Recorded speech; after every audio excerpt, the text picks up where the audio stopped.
Good afternoon. I want to take a moment to read a land acknowledgement first. At the Centers for Disease Control and the Agency for Toxic Substances and Disease Registry, we strongly support and respect tribal sovereignty and self-determination for tribal governments in the United States, and we appreciate our ongoing collaboration to protect and improve public health. We acknowledge the Muskogee and Cherokee nations whose indigenous lands house the CDC and ATSDR Atlanta campuses. We honor the many diverse indigenous peoples still connected to this land on which we gather and pay our respect to them. May this acknowledgement serve as a proclamation of our organization's continued commitment to growing and deepening our awareness of and our appreciation for the vibrant indigenous communities who continue to thrive and uphold their sacred relation to this land. Good afternoon. I'm honored to be up on this stage today to help welcome this year's Langmuir lecturer, Dr. Donald Warne. I first heard Dr. Warne speak at a conference for Indigenous people's health and nutrition many years ago as a young public health student, and to be honest, I did not know much back then. That talk was one of the first times I learned about rates of diabetes among American Indians. And beyond that, I learned more about the context and the backdrop in which this public health issue occurred. Dr. Warne didn't talk about individual risk factors or rate ratios. He spoke about American history and trauma, about environmental and health policy impacting those tribes. He spoke about education, graduation rates, access to healthy and nutritious foods on reservations. These facts have stuck with me for a long time, and especially as I began my work in Wisconsin on understanding the burden of hepatitis C infection and treatment access among American Indians, both urban and rural, as an EIS field assignee. As I think about my fellow EIS officers and the larger EIS community, I hope we can all learn about the nuances and complexities of Indigenous people's health and keep this in mind as we continue to improve public health. And I hope that you all enjoy Dr. Warne's talk today. And now I'd like to introduce Dr. Juliana Reese. Dr. Reese is a board-certified family medicine physician with over 20 years of experience in primary care, leadership, and administration, focused on American Indian and Alaskan Native healthcare. She is an enrolled member of the Navajo Nation and currently serves as the director of the Healthy Tribes Program for CDC. Prior to this role, she was the Albuquerque Area Indian Health Service, IHS, Chief Medical Officer, as well as the Vice Chair of the Heroin, Opioids, and Pain Efforts, or HOPE Committee, a national initiative through IHS. Please join me in welcoming Dr. Reese.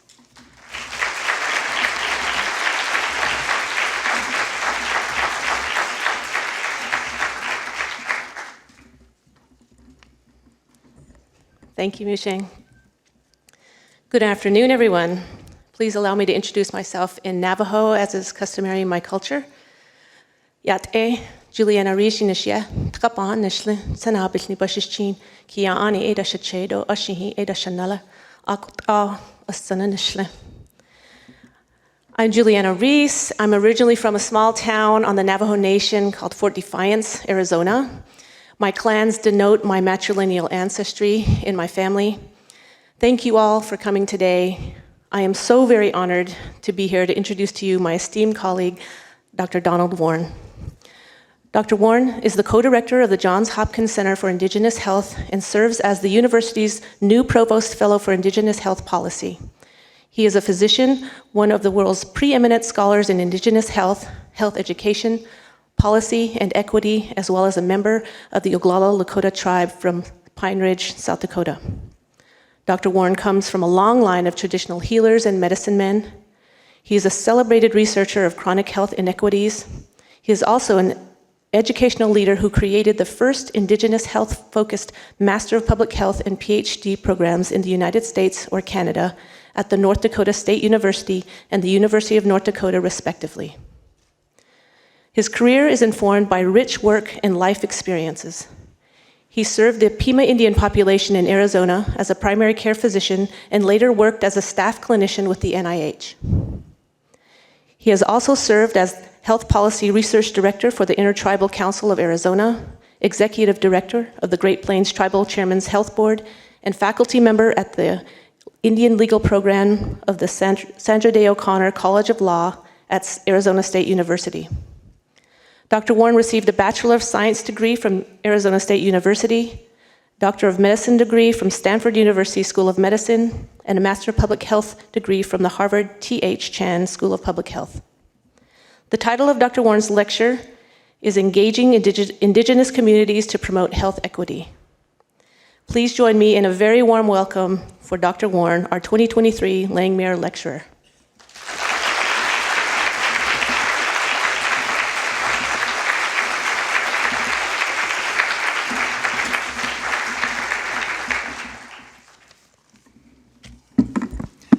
Hello, thank you and welcome to all my relations here today. I'm so deeply honored to be here with you and to share a few thoughts about working with Indigenous populations and promoting health equity.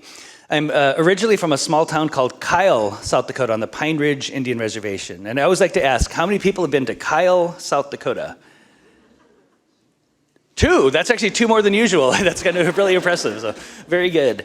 So I'm from a very small community, and growing up, didn't realize that there are so many different ways of looking at the world. So I just feel very blessed to have had the experience that I've had working in public health and in higher education, and also just so deeply honored to work with tribal nations, with a lot of federal agencies, in addition to IHS, NIH, and HRSA.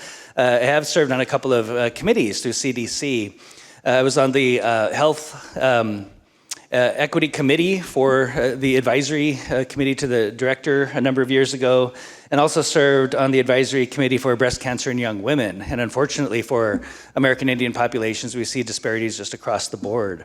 So what we'll talk about is looking at engaging Indigenous communities to promote health equity, but also looking at things through a historical lens and a health policy lens. And I think it's important to acknowledge that when we look at history, and certainly the history of federal Indian policy, that has actually been a source of trauma for Indigenous populations. So we'll look at the terminology that we use. Are we American Indian? Are we American Indian Alaska Native? Are we Native American? What is the right terminology, and what do those words actually mean?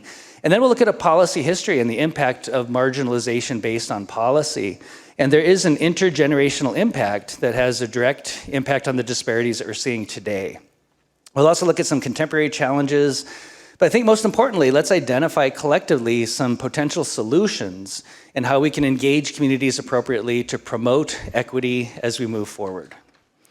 So the term that we use on the census for the race is American Indian and Alaskan Native. And it's an interesting kind of grouping of populations. So if you look at Alaska, in central Alaska, the Athabascan cultural groups are American Indian cultural groups, and there's Athabascans across North America. So even the Navajo and Apache tribes in the Southwest are Athabascan cultural groups.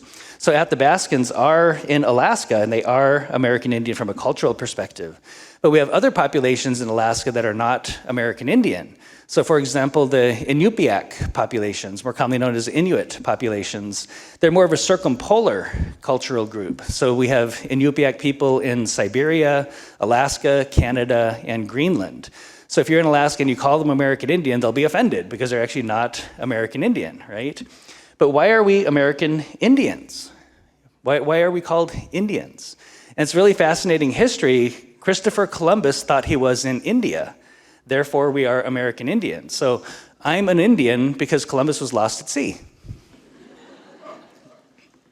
So that's why I have a Bureau of Indian Affairs, a Bureau of Indian Education, and an Indian Health Service.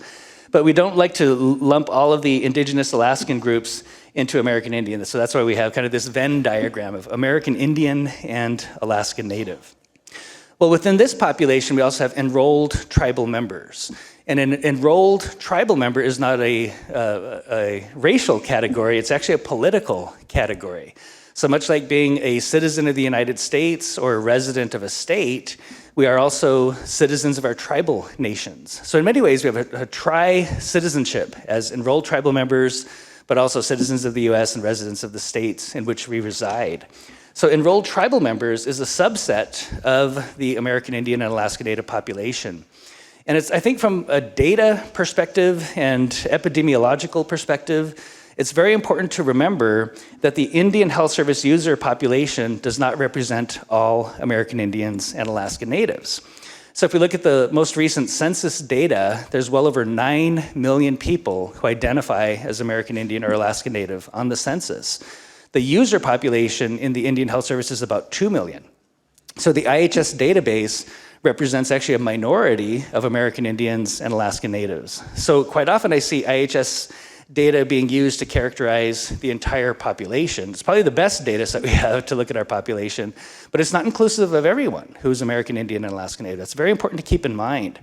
So to be an active user of IHS, you have to have been seen within the previous 3 years at an IHS or tribal facility. So I am not in the IHS database. I've been living in Grand Forks, North Dakota. There are no IHS facilities, and I have insurance. So why would I go to the IHS? I can go to a local provider. So someone like me is actually not in the IHS database. So it's important to keep that in mind when we're looking at IHS data. It's a subset of the American Indian and Alaska Native population. So we've also heard the term Native American, right? And we tend to use Native American and American Indian as interchangeable terms. But there's actually a legal basis for the words Native American as well. So in 1978, there was the Native American Programs Act, and that established the Native American populations as American Indians and Alaska Natives, but also Native Hawaiians and indigenous people to the US territories. So American Samoans are Native Americans. The Chamorro groups in Guam are also Native American from a legal perspective. So I try to be cognizant of the terminology that I'm using. And I know a lot of people prefer Native American because of the word Indian, right? We're not in India. But even the word American is interesting if you look at its history. So it was Amerigo Vespucci, another Italian explorer, who actually named the 2 large continents after himself. So we have North America and South America because of Amerigo Vespucci. So in truth, when we're having the argument over which is the better term, American Indian or Native American, we're actually having the argument over which Italian explorer do we want to pay homage to. So most of us, or many of us, I should say, now prefer the term indigenous. So the indigenous peoples are the original inhabitants of various parts of the earth. So here in what is now the United States, of course, the original inhabitants are American Indians, Alaska Natives, and of course, Native Hawaiians if we're looking at the Pacific Islands. So it's really fascinating. On the census, I have to check the box American Indian and Alaska Native, even though I'm not Alaska Native, right? I'm American Indian. So I try to be cognizant of the terminology that we are using. And in truth, historically, we did not have a collective term for all indigenous peoples of Turtle Island or North America. We had our own tribal names, but many of those tribes also were renamed other terminology in the process of colonization. So one reason why we have a Center for Indigenous Health at Johns Hopkins is that we see a common outcome from colonization across the globe. So indigenous peoples who have gone through colonization tend to have the same types of health disparities. And this was made very obvious to me about 10 years ago or so. I was presenting at the International Diabetes Federation, and we had an indigenous peoples panel. And there was a Maori academic person from New Zealand and an indigenous person from Australia, one of the Aboriginal population members. And we all worked at public health schools or medical schools.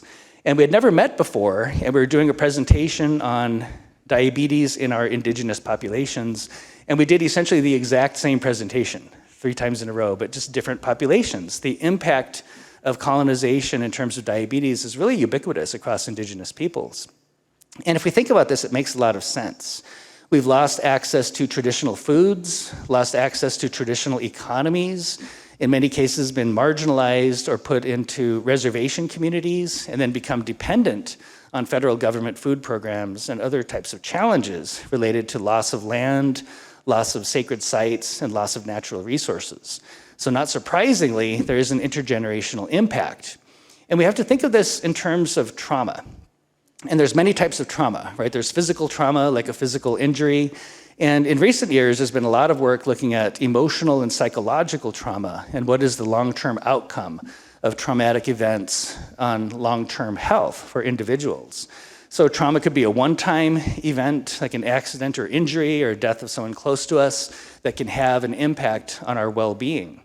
There's also toxic stress or ongoing relentless stress. And I would put forth that for many of our populations, just living in poverty and living in marginalized communities is a daily source of stress. And we know that stress hormones are not good for us physiologically, right? If we have high levels of cortisol, high levels of epinephrine, that's going to have an impact on us in terms of chronic disease. Then there's other issues related to childhood trauma. And I know people are probably familiar with the ACE study, Adverse Childhood Experiences, but we know that there's a long-term impact when children are subjected to traumatic events. But I'd put forth, in addition to physical trauma, emotional and psychological trauma, for indigenous populations, there's also a spiritual and cultural trauma. We do have historical trauma, the long-term and intergenerational impact of colonization, and then ongoing issues related to loss of land, loss of language, loss of culture, loss of ceremonies.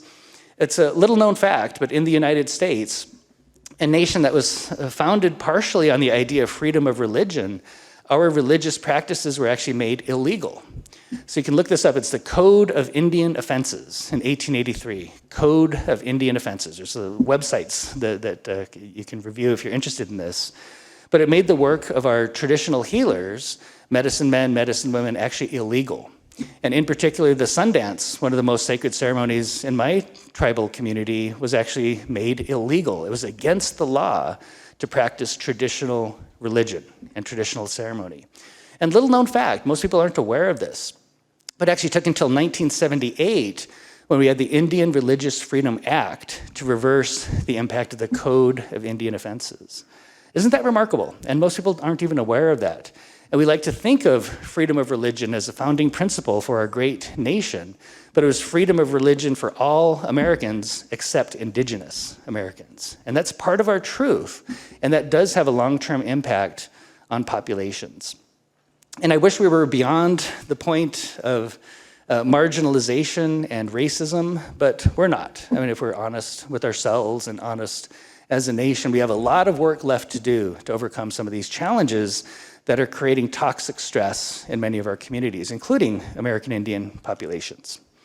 So when I think of this holistically and think of it from more of a cultural perspective, we look at human life as four components, and health is being balanced among these four forces of spiritual, mental, physical, and emotional. And obviously we can have physical trauma like injury, psychological and emotional trauma, but again, that deep-rooted spiritual and cultural trauma that many of our populations have had to contend with. Well, why is that? And what is the history behind that? So I'd like to show this map and say, let's talk about Indian country. It's all Indian country, right?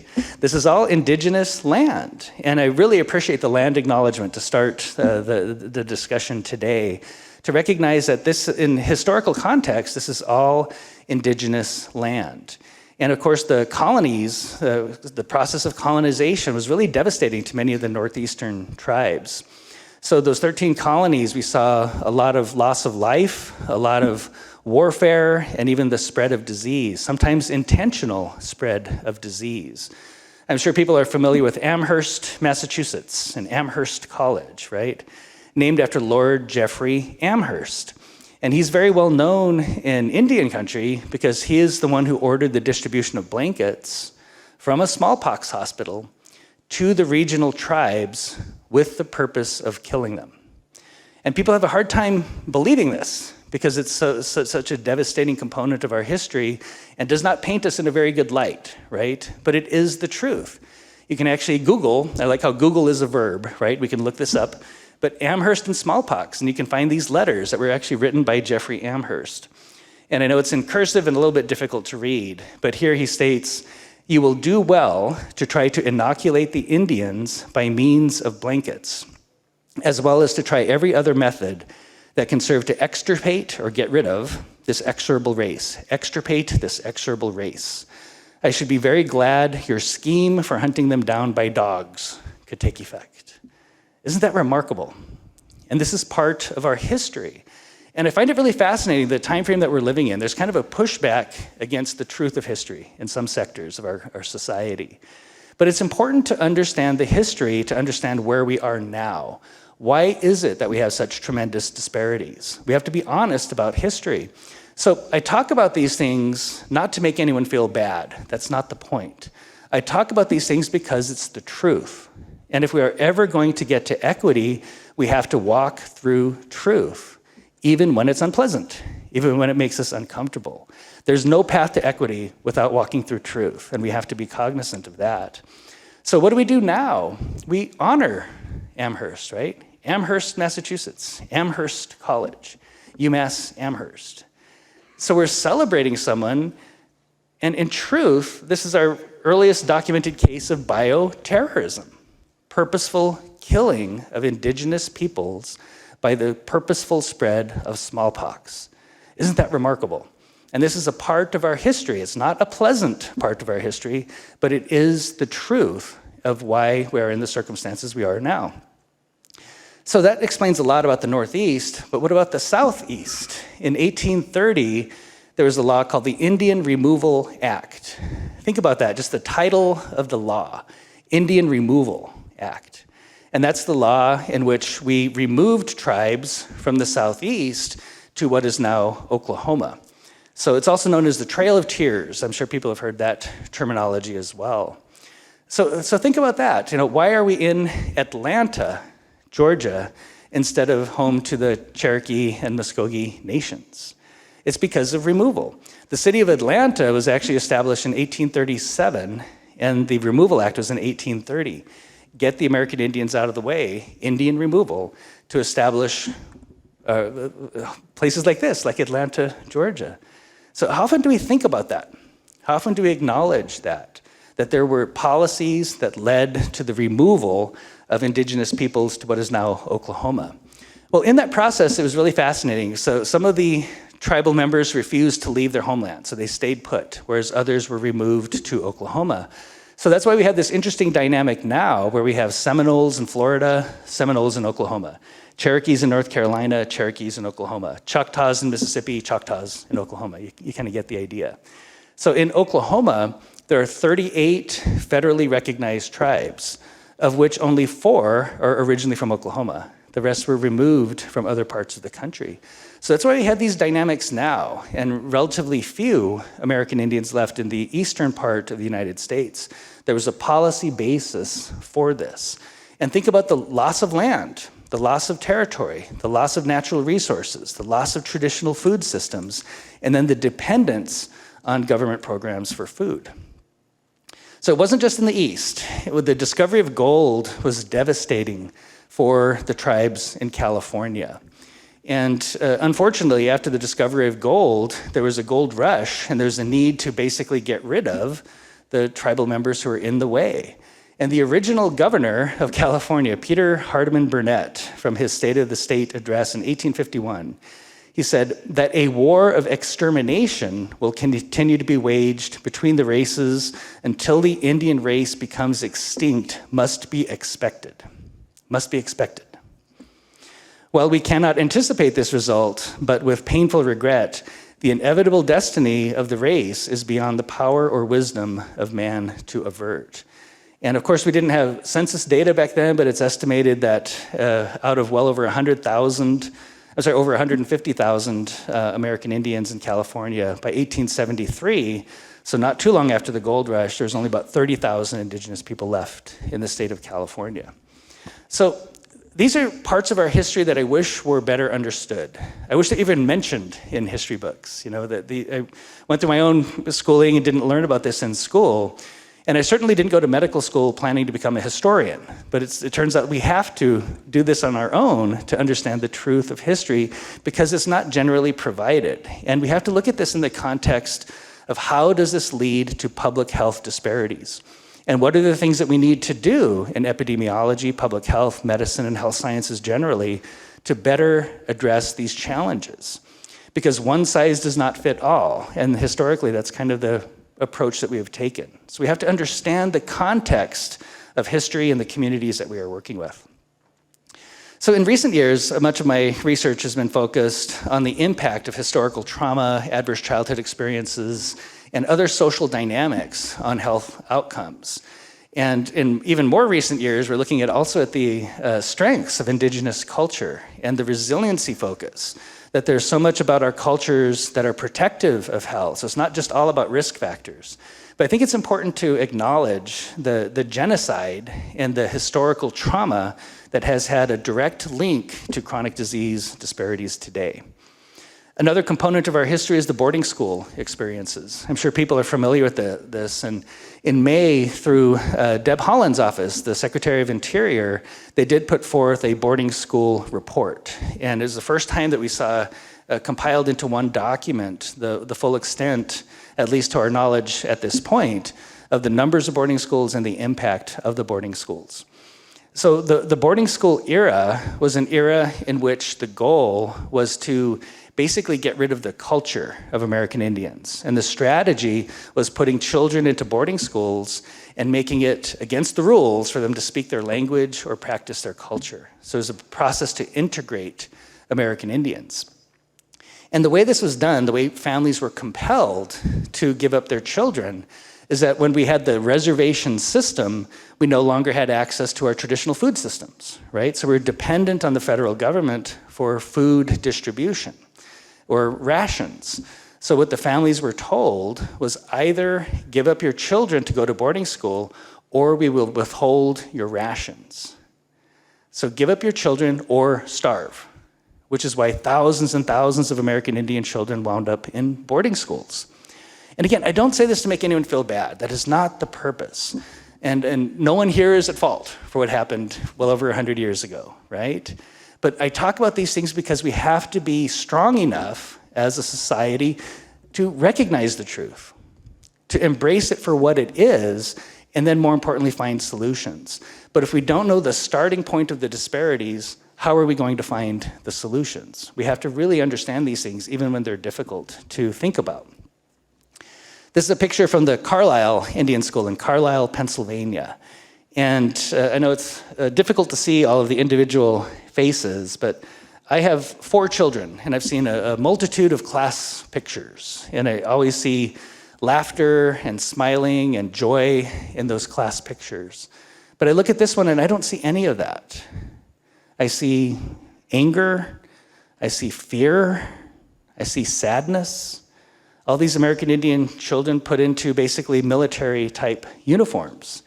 In Carlisle, Pennsylvania, in some cases more than 1,000 miles away from their homes, and put into these environments. And I think about the kids who would have had vulnerabilities. How many of them, long before we had an autism spectrum, might have had social or communication challenges? Who was protecting them? So there's just so much pain immersed in this type of history that's not really well understood, and certainly I don't think well enough addressed when we think about the challenges related to intergenerational trauma. And this is not ancient history. My mother is a survivor of boarding schools. She's still with us. She's 84. She's a nurse, still working. She tried retirement. I tease her that she failed retirement. But there's a lot about the boarding schools that she won't talk about. Her whole generation has had to deal with this, because again, thousands and thousands of children were put into boarding schools. This is a picture of the graveyard right next to the Carlisle Indian School. And almost all of these boarding schools have huge graveyards, some with unmarked graves. And why was there so much excess death at the boarding schools? We know that there were outbreaks of things like tuberculosis and influenza over the years, but it doesn't really answer the question as to why there was so much excess death in the boarding schools. Why were so many children dying at such a young age? We probably will never know the full extent as to why that occurred. But my question is, what is the impact on the survivors? What's the impact on children if you see so many of your friends and playmates dying at an unnaturally high rate? Does that potentially have a long-term impact on the health and well-being of that child? Absolutely. And this is just a generation ago, right? This is not ancient history.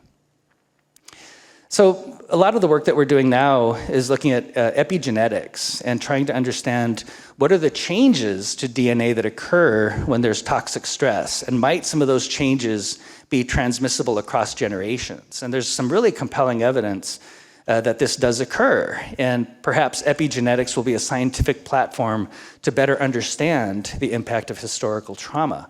I still come across colleagues and people who don't believe in historical trauma. They don't believe that there could be an impact from what happened in previous generations. But I think anytime there's newer concepts within science, it's not always easily or readily accepted, right? But I think that this will be a scientific platform to better understand intergenerational trauma. So we see these historical issues related to historical trauma in boarding schools, but we also have challenges related to poor food systems.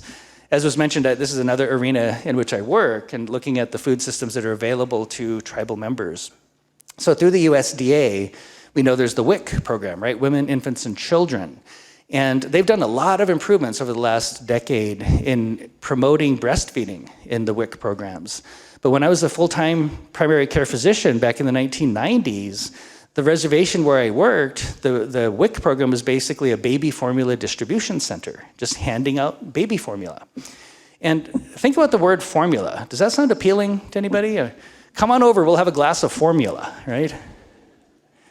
So it's laboratory-generated formulations of nutrition. It's not natural. Well, when you think about the culture of poverty and young women who grew up with very little possessions and no access to nice things or expensive things, and you're offering them, when they're a new mom, just large cases of formula for free, are they going to take it? Well, of course they are. So I think one of the unintended consequences of the WIC program is that we saw higher rates of formula feeding in impoverished populations than we saw in more affluent populations. So what we wound up doing is kind of throwing a fuel onto the fire of things like diabetes, because we know that as a population, formula-fed babies grow up to have higher rates of diabetes than breastfed babies. And it's important that we understand these things. As was mentioned, I was a staff clinician with NIDDK for a number of years, National Institute of Diabetes and Digestive and Kidney Disorders. And back in 2000, so now 23 years ago, there was a PBS documentary on obesity in America. And they interviewed one of our scientists. And he was a brilliant scientist, a very good diabetes scientist, really understood the pathophysiology of insulin resistance very well. And I watched the documentary, and he said that this population has the exact same diet as everyone else, but they have higher rates of diabetes, therefore it must be genetic. So I'm curious, how many people here are familiar with the commodity food program in the USDA? A handful of people are. So there's what's called the Food Distribution Program on Indian Reservations, FDPIR. And it consists of a lot of unhealthy foods, and it's really the source of fry bread, right? It's a source of the bleached, enriched flour. I think the word enriched is the biggest nutritional misinformation ever. There's no nutrition in it, it's just the starch. And basically the roots of fry bread are in the commodity food program. So after our well-respected scientist went on national television saying that this population had the exact same diet as everyone else, I went to his office the next day and I asked him, well, what about the commodity food program? And you know what he said? What's the commodity food program? So if we don't have diversity in researchers, diversity in public health leadership, if we don't have the lived experience of the populations we are studying, we won't even ask the right questions. And what's even more dangerous is we will spread misinformation based on our own lack of understanding, our own lack of awareness of the truth of the circumstances in which populations are living, right? So it was remarkable that, went on national television and talked about being on the exact same diet, but it's not. So the USDA Commodity Food Program has made a lot of improvements in recent decades, but when I was growing up, it was really unhealthy food. Here's some pictures. There's some sort of spam-like meat product, canned beef and canned pork, very unhealthy. Of course, commodity cheese. I'm sure people have heard of government cheese, right? The big bricks of cheese. And As a side note, I love commodity cheese. I wish I didn't, but it's good stuff. On the right, this is a container of corn syrup, another engineered food, not a natural food, right? This is actually very unhealthy for us, pure corn syrup. And I know it's in fine print, but if you look closely, it says use in baby formula, right? Use in baby formula. It also says use on pancakes, right, as a syrup. So these are policy-based attacks on public health. And we wonder, why do American Indians have such high rates of diabetes? There's reasons for this, right? And we have to be cognizant of the fact that there are federal policy decisions that have led directly to trauma, directly to marginalization, and directly to diabetes, and directly to all kinds of mental health and chronic disease circumstances.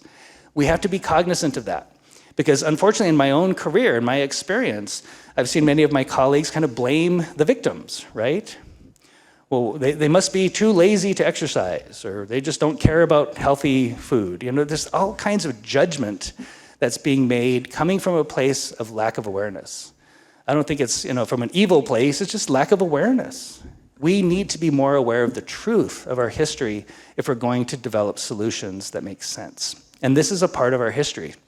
I remember growing up eating these foods, and I also remember they had they called it grape juice. I think it was just sugar water with purple food coloring, but I remember my cousins and friends, we'd all have that kind of that Kool-Aid smile, the stain of purple on our face just from drinking that sugar water, basically. But that's part of our history, unfortunately, but I do acknowledge that they've made a lot of improvements in the commodity food program in recent years. So there's also adverse childhood experiences. As we're going through history and looking at more current challenges, I'm sure people are aware of the ACE study, but adverse childhood experiences correlate with worse health outcomes, mental health outcomes, chronic disease outcomes, even infectious disease outcomes. When we have more adverse childhood experiences in terms of abuse, neglect, or household dysfunction, we tend to see worse health outcomes in adulthood. So long-lasting effects. So even though the adversity could occur before age 18, we could see lifelong impact on chronic disease, higher rates of obesity and diabetes and some forms of cancer, but even impact on life potential. When there's adverse childhood experiences, we also see higher rates of dropout from school and long-term higher rates of poverty. So this really is at the root of many of our disparities, is ongoing adverse childhood experiences. So I do want to have a shout out to the CDC, particularly the National Center on Injury Prevention. The ACE pyramid historically had adverse childhood experiences at the base of the pyramid. But this is right from the NCIP website, looking at generational embodiment and historical trauma at the base of the pyramid, because it's those factors that lead to the social conditions and the local context in the communities that put some communities at greater risk for ACEs. So we can't just blame the families, right? Can't just say, oh, it must be a terrible family. No, that there are societal and historical impacts that put some populations at greater risk for adverse childhood experiences. So based on that, we see disrupted neurological development, impact on social development and social behavior, adoption of high-risk health behaviors, and then earlier onset of disease and disability.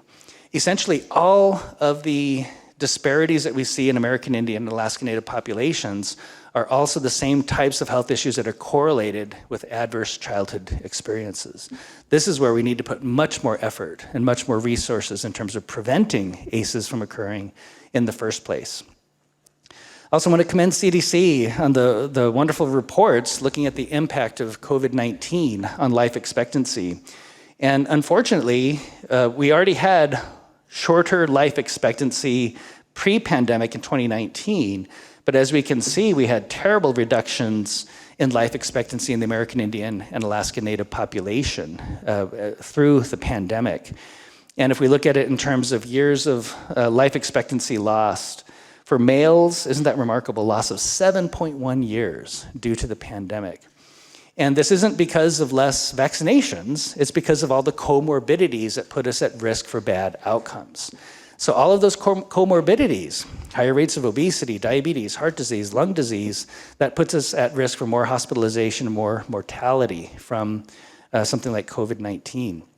But it's important that these disparities were in place long before there was COVID-19, right? We're about to publish a report using North Dakota data. And if we look at age at death in North Dakota, the red bars are the American Indian population, the blue bars are the white population in the state of North Dakota. It looks like two completely different populations. And look at the infant mortality rates, just remarkably higher. You see how high that peak is for the American Indian population before age 1. And you can see the peak of death prior to age 60, whereas the peak for the white population is over age 80. So another way to look at the data, here we divide it out by males and females. The red is American Indian, the blue is white, and the medians at the 50th percent. For males, the median age at death is 55. Isn't that remarkable? So I'd like to remind my public health colleagues that we do not have to cross an ocean to find third world health conditions, right? We don't have to cross an ocean to find it. It's right here. And that's why I think EIS is so important, so vitally important, and needs to be a part of the solution and working more closely with Indigenous communities to address these significant challenges. Because it does not have to be this way. Most of these deaths are preventable that are occurring so early in life. It does not have to be this way. We just collectively have to make the commitment to invest the resources where they are needed to improve outcomes long term. So again, you can see for males, 55, for females, 62. And in the white population, 77 for males, 85 for women in North Dakota for the white population. So I'm 56, so I guess I've already past the median age at death. It's all gravy from here, right? But it shouldn't be that way, should it? So the data are right in front of us. And I think that we have enough empirical data to prove that what we've been doing is not working. So let's be smarter about this. Let's invest in new opportunities and new strategies. So, of course, the adversity does not end at age 18. We also have toxic stress or adverse adulthood experiences. Living in poverty is stressful. Living in marginalization, and where we still see racism. These things are stressful to our populations. So we have to be cognizant that there's really a whole continuum of traumas and stressors, many of it policy-based trauma, that's actually had and is still having a negative impact on outcomes. So I'm sure many people are familiar with trauma-informed care. And when we think of trauma-informed care, we usually think about that in the clinical setting, right? We have to recognize that our patients might be dealing with unresolved trauma. So part of this, we have to understand the prevalence of trauma, very, very common. We have universal precautions for bloodborne diseases, right? We wear gloves when we're drawing blood. We should have universal precautions for trauma. Trauma is actually much more common than bloodborne illnesses, right? We should just walk into the patient's room assuming that they could be dealing with unresolved trauma. And quite often, the difficult patients are the ones that just haven't had that addressed because the health system hasn't even addressed it with them. So we have to recognize how trauma impacts individuals. We have to put the knowledge into practice and actively resist re-traumatizing the people that we are working with. And as a medical educator, one of the things I'm trying to work on is revising the way we train future physicians. Does it make any sense that we're traumatizing future healers in the medical education process? When I was going through my training in the early 90s, there was almost like a sense of pride on how difficult and challenging and traumatic that it was, Is that smart? What happens when our next generation of healers is traumatized? That's not smart. It's not the way we should be doing things. And I know it's the way we've done things, and changing systems is difficult, but again, the empirical evidence proves that what we've been doing is not working. So this is part of our solution. We just need to be smarter about these things. But the trauma-informed care extends beyond the clinical setting. We need trauma-informed public health. We need trauma-informed education. We need trauma-informed epidemiology, right? So we'll talk more about this, but I think we have to open our minds even broader to look at how we might address these things. So again, going back to the more indigenous perspective and the medicine wheel and looking at the impact of trauma that can occur spiritually, mentally, physically, or emotionally. Actually, there's some really good, compelling evidence in smaller scale studies that show the impact of these types of interventions. So mindfulness and meditation, CBT or cognitive behavioral therapy is showing some real promise in addressing trauma. So in cognitive behavioral therapy, being mindful and conscious of what we are thinking about actually has an impact on the body's physiology. We can actually see through mindfulness lowering blood pressure, lowering blood sugar, increasing a sense of wellness, to the degree that if it was in the form of a pill, it would be standard therapy. But since it's mindfulness, it's alternative medicine, right? We should be more open to these things because for many of our people, they work. Also, physical activity and movement, obviously that's important for physical health, but it's also good for mental health and emotional health. And unfortunately, in a lot of our communities, we don't have safe places to even go for a walk in many of our reservation communities. The old BIA roads are very narrow, they're very dangerous. There's certain circumstances where it's not safe to even go outside to go for a walk. That has an impact on what we need to be doing in public health to address better outcomes. Also, social connectedness. We know that social isolation is bad for health. And think about what's happened during the pandemic and higher rates of suicide, higher rates of overdose, higher rates of depression, higher rates of substance use to self-medicate the impacts of social isolation. So we know historically that the connectedness to each other is vitally important for our individual health. And I wish we had never used the term social distancing, right? 6 feet apart is not a social distance, that's a physical distance, right? If anything, we need social connectedness during a pandemic, not social distancing, right? I wish we had thought more about how the terminology that we were using in that space. So we know that social isolation is bad for health and having social connectedness is actually a protector for health. And there's also, again, it's limited studies, but the impact of prayer, the impact of participation in ceremony, and the impact of cultural preservation for indigenous peoples is a protector of health. So we need to expand the work that we're doing in all of these arenas. So some considerations, several things just to think about. There's been a lot of contributions to US public health from American Indians and Alaska Natives, particularly through our Center for Indigenous Health at Johns Hopkins. Back in the late 1980s, there were a lot of American Indian children dying from dehydration, particularly at the White Mountain Apache tribe in Arizona. And they were dying from dehydration due to infectious diarrhea. And there was no PICU, no pediatric intensive care unit. It's very rural and remote and impoverished, very difficult to get an IV line started in children who are going through terrible dehydration. So they started to work on and develop an oral rehydration solution.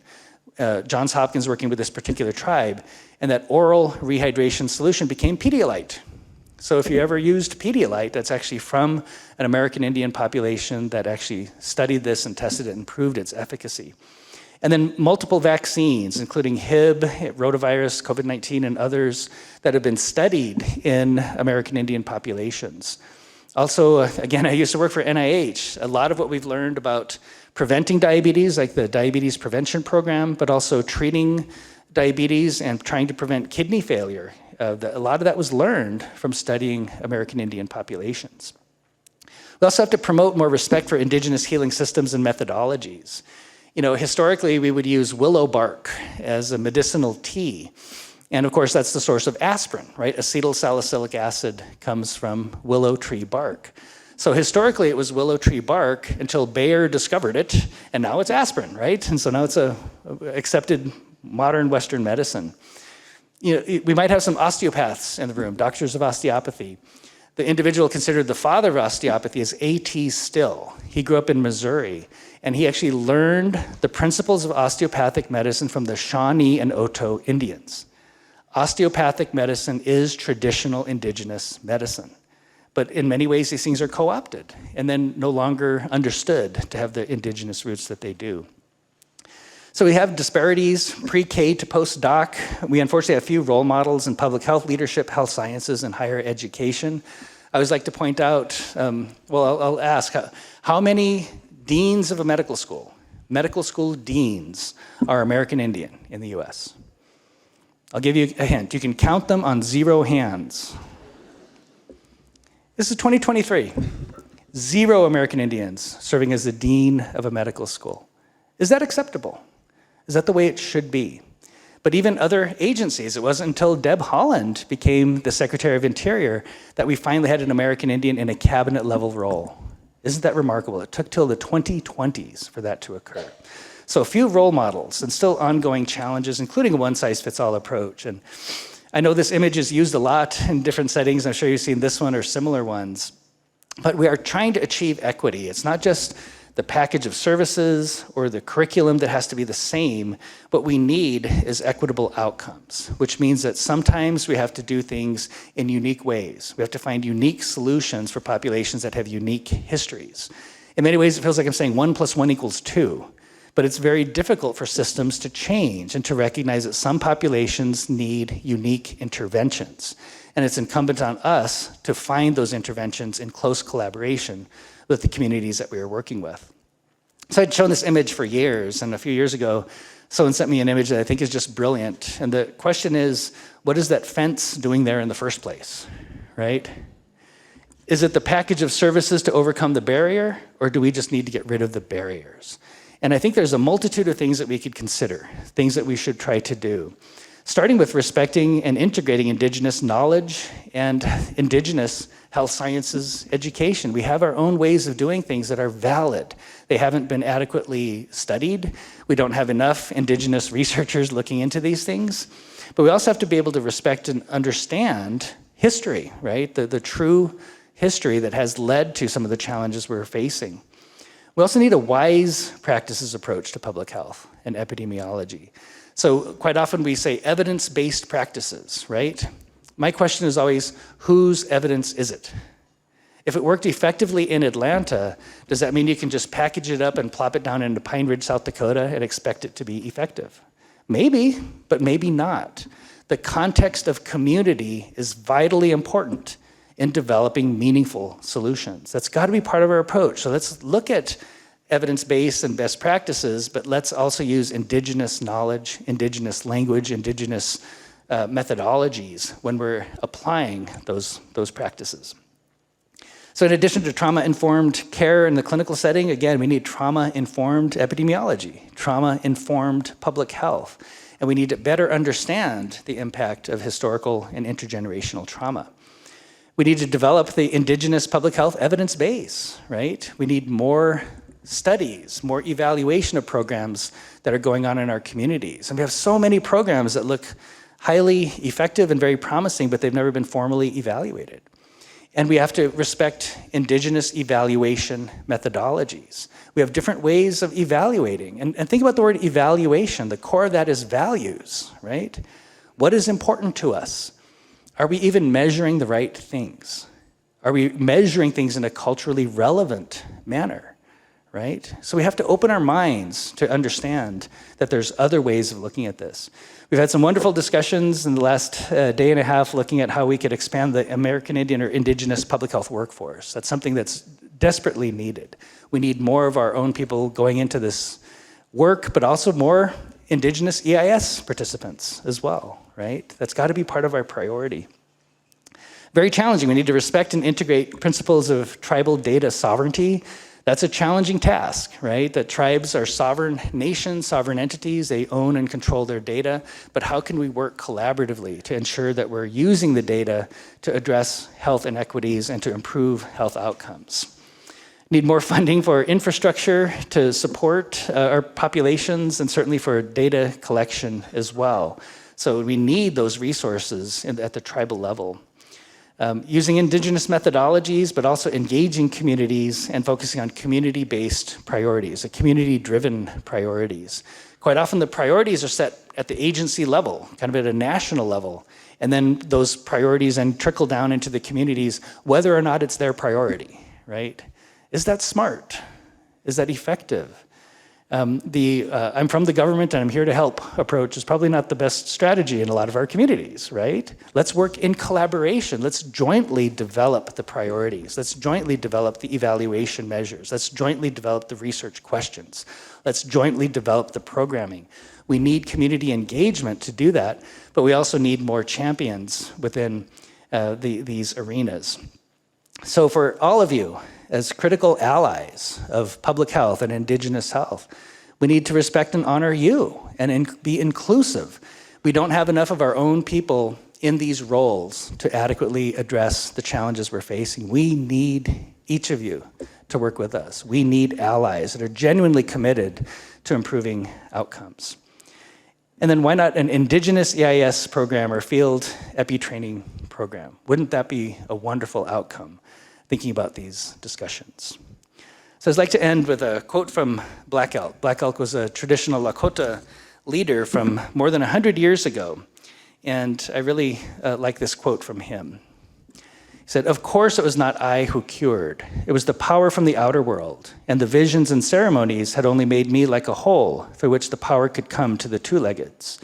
If I thought that I was doing it myself, the hole would close up and no power could come through."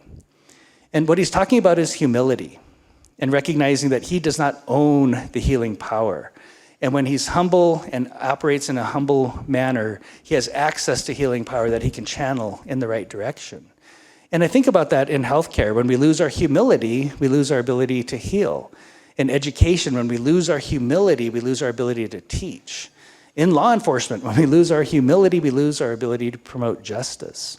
And that's incumbent on all of us to have enough humility to recognize that there might be other ways of doing things. And when I was a full-time clinician, I would think to myself, every time I went into that clinic room, what an honor it is that this person would allow me to be a part of their healing process. In education, for all of my students, what an honor it is that they would allow me to be a part of their educational process.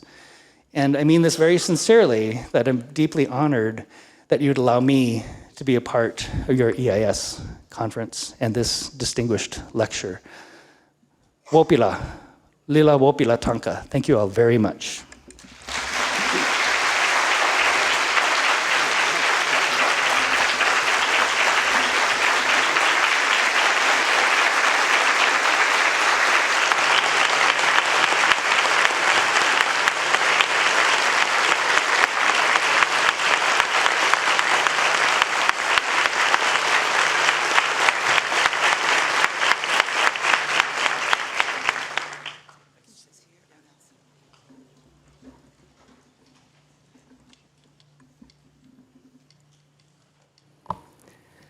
Thank you all. We have time for questions, and I'm sure that we have many questions that you want to ask Dr. Warne. So please come to the microphone and identify yourself and where you work.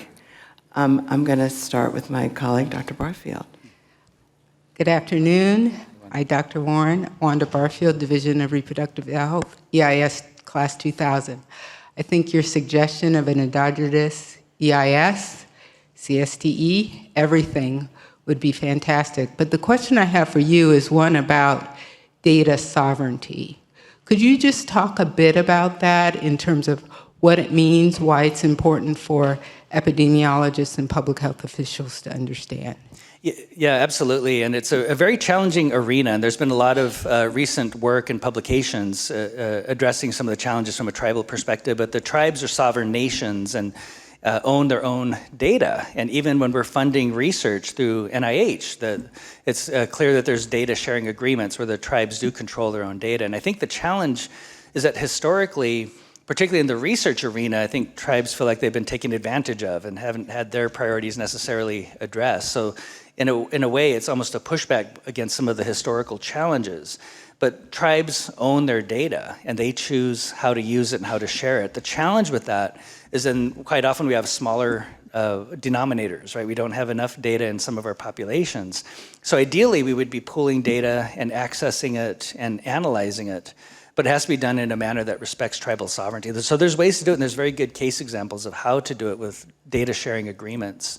And then I would love to see in the future where the tribes, tribal epidemiology centers, and CDC are just working in close collaboration for data sharing and using the data to address and measure outcomes. Thank you very much. Yeah. Hi, I'm Bob Brewer. I'm the former director of the CDC alcohol program. Thank you for your excellent talk. As I'm sure you're well aware, excessive alcohol use is a key risk factor, and you alluded to this in your talk, for a lot of ACEs and, of course, a lot of other problems, too. And given where you are from, the Pine Ridge Reservation, you're probably well aware of what was the environmental disaster, I would call it, in White Clay, Nebraska, right across the border, with the beer stores that were basically engaging in predatory marketing with the Native American population in Pine Ridge. So the good news there, as you may be aware, is that those stores were closed down, and it was through activism involving members of the tribe, other tribes, and then outside partner groups. But it took a long time, and there were an awful lot of harms that resulted in the intervening period. So my question to you is, I think you gave us a lot of really good recommendations, but how can we better empower or help to support empowering tribal members so that they can push back against environmental hazards like existed in White Clay that are not actually within their sovereign nation, but basically are taking advantage of that population? Yeah, it's an excellent point and excellent question. And I think one important starting point is when we look at all of the data sets that address alcohol use, we do have a higher percentage of people who binge drink, and that's where we see a lot of the dangerous health outcomes. But in every data set I've seen among American Indians, we also have the highest rates of abstinence from alcohol. So isn't that interesting? We could look at one data set and see there's problems with alcohol, but we could also look at that same data set and say American Indians are the most sober population in the country, because we are, right? So what is it on that end of the bell curve, so to speak, that is providing the strength and the resilience and the cultural factors that are leading to sobriety and very high rates in many of our populations, including Pine Ridge? So I think in the general population, we see lower rates of binge drinking, more social drinking, and less abstinence. For American Indians, kind of an inverted curve. Higher rates of binge drinking, less social drinking, and much more complete abstinence. So instead of just the negatives, we also need to, as part of the solution, identify what are those resiliency factors. How do we strengthen those, and how do we invest in those? But it also requires a new way of thinking to invest in culturally based resiliency strategies. But that's got to be part of our solution. Right. And I would just add changing the environment around the tribes, around the reservations, which so often are very toxic. Yeah, the border communities can be very challenging, absolutely. So thank you so much for that question. Please. Hi there, Parmi Sachdev from the CDC Central America Regional Office in Guatemala. And so I worked my entire career at CDC in global health, which is really about reducing inequities and focusing on equity. And I guess one of the things I've noticed working in Guatemala is the need to engage with indigenous communities. That's in some ways the elephant in the room in terms of how we can improve health. So my question is, what's your advice to those in CDC working in global health on how they can apply some of the principles you've discussed in your work here in the U.S. to working with indigenous communities globally?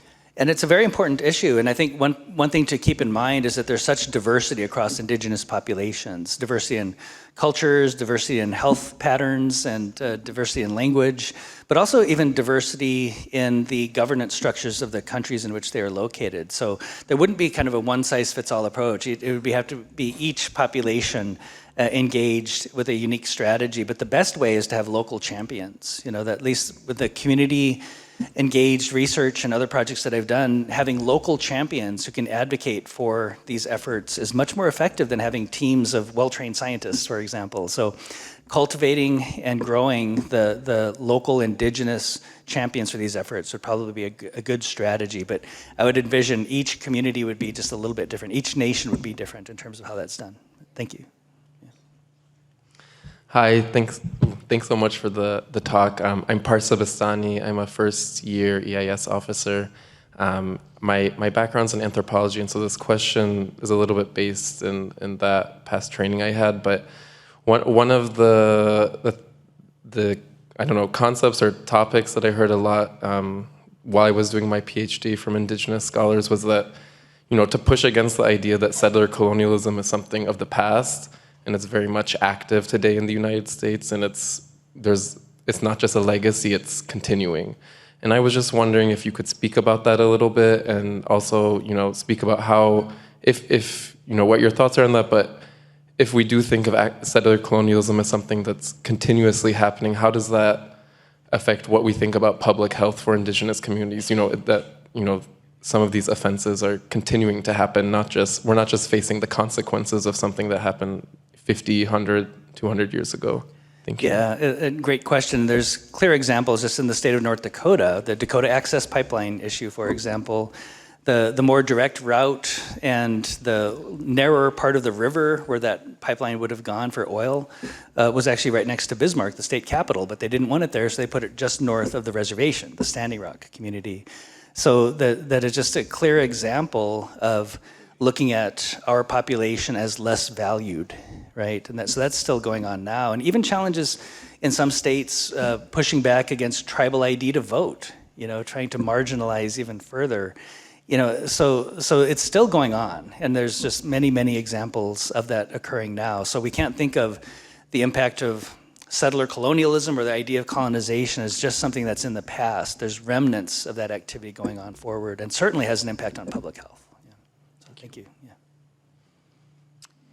Hi, thank you so much. Pauline Harvey, epidemiologist, Division of Global HIV and Tuberculosis. I was particularly struck by your reference to naturopathic medicine coexisting along with allopathic medicine. Clearly, you're talking to a population here in this room that primarily practice, or within our public health sphere, allopathic medicine. What are your thoughts around pushing this space more in terms of having both coexist and looking more towards leveraging nature in healing and for preventive medicine? Thanks. Yeah, and it's really fascinating when I think about this. It's really through more of an indigenous lens and the Lakota tribal systems that I was taught from a very young age, and that we have a much more holistic view of health and healing, and that there are remedies that have been used for thousands of years, but once they're isolated in the laboratory, then suddenly they're validated, I guess. But we have so many other types of remedies and interventions that are of value. So again, even thinking of mindfulness, if the impact and the outcomes of mindfulness were in the form of a pill, it would be standard practice, right? But since it's mindfulness, it's alternative and it's not integrated. So I think that what we have to recognize is that in allopathic medicine, we're very good at dealing with physically based types of issues. We can prescribe medications to address hypertension or infectious disease. But when we're looking at unresolved trauma, there's no pill that's going to fix that, right? We have to recognize that not every health condition is going to be resolved in the pharmacy. We have to have other types of interventions. And I love the old saying, when your only tool is a hammer, every problem becomes a nail, right? And that's what I observe in modern medicine. But in traditional indigenous forms of medicine, we're much more open-minded about that. So I think we just need to have the humility to be open-minded enough to recognize that there's other solutions. So thank you. Thank you for your amazing talk. My name is Noah Berg, and I'm one of the Laboratory Leadership Service Fellows, first year. And you talked a little bit about trauma-informed care, and you talked a little bit about trauma-informed epidemiology. As a laboratorian, I'm curious if you could talk at all about perhaps the concept of trauma-informed laboratory sciences within the public health sphere. Yeah. Thanks. Yeah, absolutely. And I think part of what we just have to recognize is that what we're finding in the laboratory data, that there is a unique basis for it for many populations, not just indigenous peoples, but recognizing that when we see disparities in outcomes, that there are reasons for it. And I think in any setting where we can decrease the amount of maybe judgment that occurs against populations, or perhaps even look at how we might have more empathy toward populations in any setting in the health system, that's of great value. And recognizing that when we're looking at the data, there's a lot of human suffering associated with that. I showed a chart with infant mortality rates, for example. Look at all of the tremendous human suffering associated with that. And we have to be mindful of that and cognizant of that, and certainly a non-judgmental approach toward it. So I think there's just room for all of us in any system within healthcare and epidemiology where we could have more empathy and understand the bases for the disparities. But thanks for the question. Hi, Erin Moritz with Environmental Health. Very nice presentation. I grew up in North Dakota, so I feel like I have to say hi to anybody else who lived in North Dakota. But as you've pointed out, these are very unique communities, and rural areas as well can be very unique communities to go into from public health perspectives. If you have just like 2 or 3 maybe pieces of advice that you could give to officers, especially because our officers go into maybe outbreak situations or very very high pressure situations where tensions are high. Any advice that you have to give to our officers, I think that would be really helpful.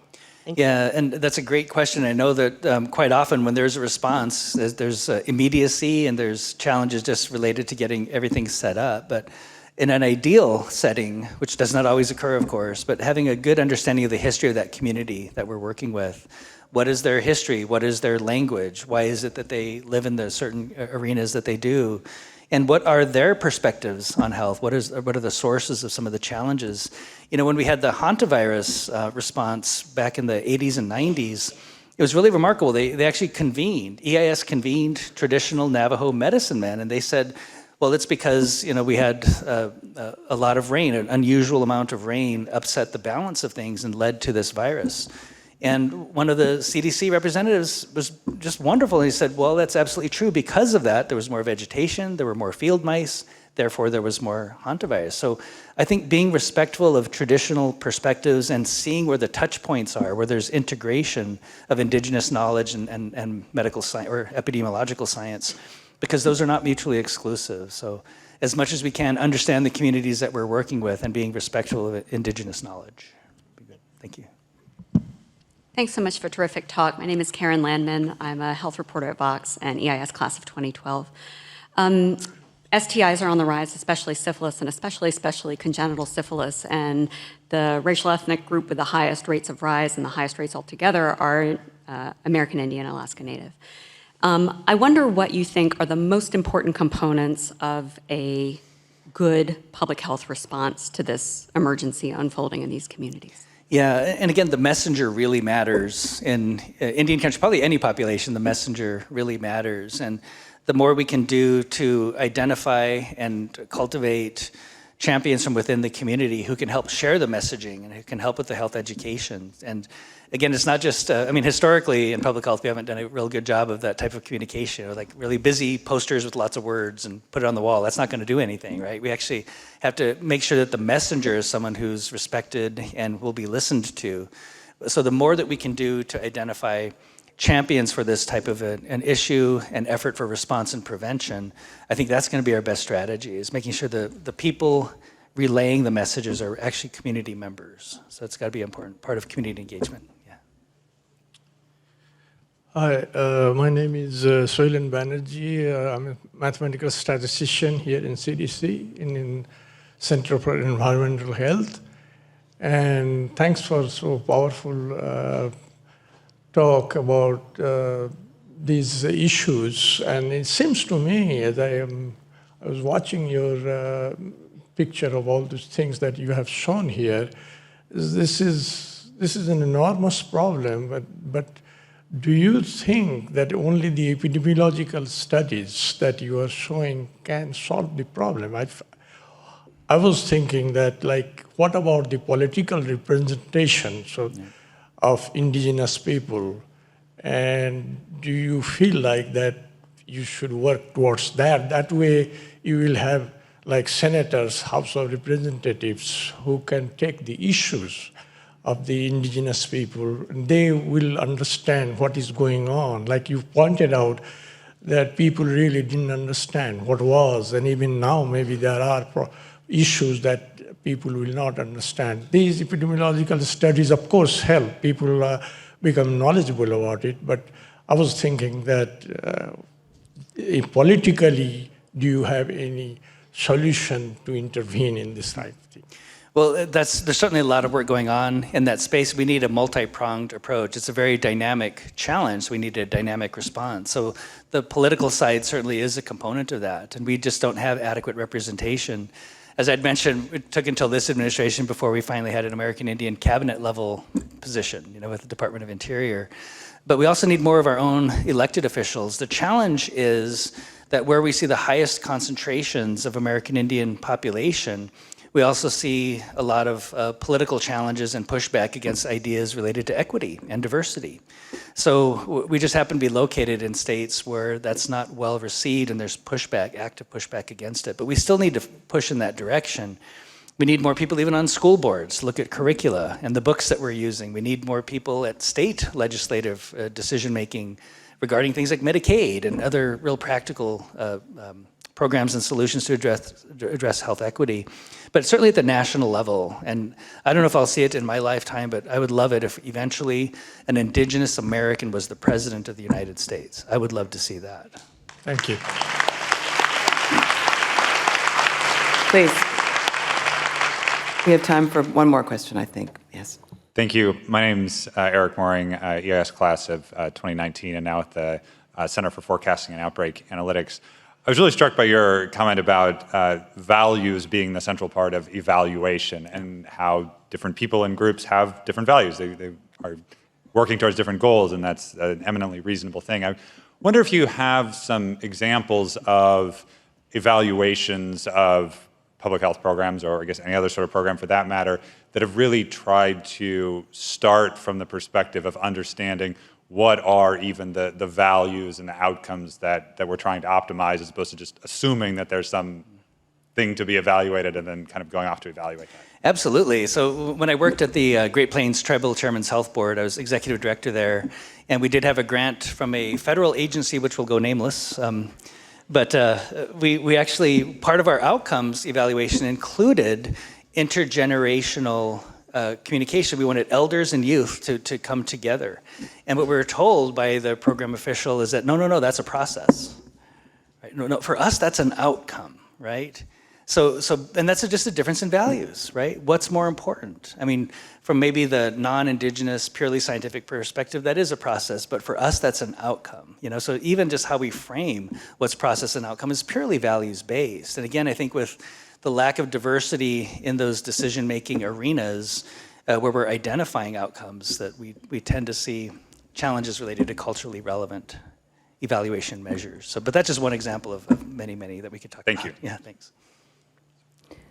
Okay, you can have the last question if you're quick. It's a very small question, hopefully not silly. My name is Frances Knight. I'm an incoming LLS fellow, and I'll be working with the Division of Healthcare Quality Promotion. And I really appreciated you talking about the terminology at the beginning, and I agree, words matter, but a lot of people don't want to bother with it. So when you discussed how Indigenous is kind of the term that captures all these different groups, I was wondering if you think it's important in the future to change the name of the Indian Health Service to be Indigenous instead, or is that technically incorrect or not a battle worth fighting? Yeah, so that's a great question, very timely, because OMB is going through reassessing the race and ethnicity designations. And the challenge is that the word Indian is so embedded into our legal history. It's even in the Constitution. Indian tribes are in the Commerce Clause of the U.S. Constitution. And there's legal basis for Indian Health Service and Bureau of Indian Affairs. So it would be a huge, heavy lift to change the terminology. In the future, that'd be wonderful to do. But I'd rather see our health equity achieved first, then we could look at some of those other challenges. But I agree. I wish we had better terminology. Thank you. I was thinking at least it's already an I, so. Yeah, you're right. Indigenous. It's not that hard. Very good point. Thank you so much. Good. Well, please join me in thanking Dr. Warne, and I'll invite him to come.